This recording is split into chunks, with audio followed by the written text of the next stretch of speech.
My name is Alyne, and I was a virgin until I got married. And this is why. Ever since I was a little girl, people always said to me, "Don't have sex."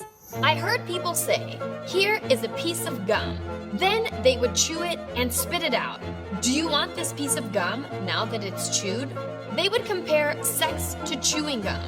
That nobody wants you once you're chewed up and used. You lose your value. It seemed like whether I did this one thing or not would define me completely. But why? Why is everybody so obsessed with virginity? And why isn't it a big problem for men as well?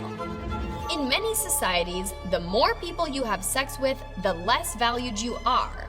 That is, if you're a woman. But if you're a man and have sex, people say, "Oh, come on. Boys will be boys. It's not a big deal." In fact, in many cultures around the world, if you're not a virgin, you can't get married. And sometimes your life might even be in danger. Here's why. A long time ago, there were no condoms, no birth control pills. So if you had sex, you were very likely to get pregnant. And men wanted to make sure that the baby was really their baby, to carry on their bloodline. So they would marry a virgin. Women were seen as property, like an animal or like land. And that's how virginity became a way of controlling women that is still used to this day. In some parts of the world, parents check the bed sheets after the wedding night to make sure there is blood. Doctors would do virginity tests before marriage, all to make sure that the bride was actually a virgin, because otherwise the families would call off the wedding. Some family members wait whole night out of the room, and the next day they proudly show the blood to everyone that the bride was virgin. So I grew up in a very conservative religion. I saved myself for marriage, and then guess what? When I got married, I had so much shame around sexuality that I couldn't even have sex. Because of these thoughts putting so much shame and this pressure around sexuality and being a woman. It's getting so crazy that in some cultures, women who have had sex feel forced to get plastic surgery on their private parts to make them look as virgin-like as possible. And the discrimination doesn't end there.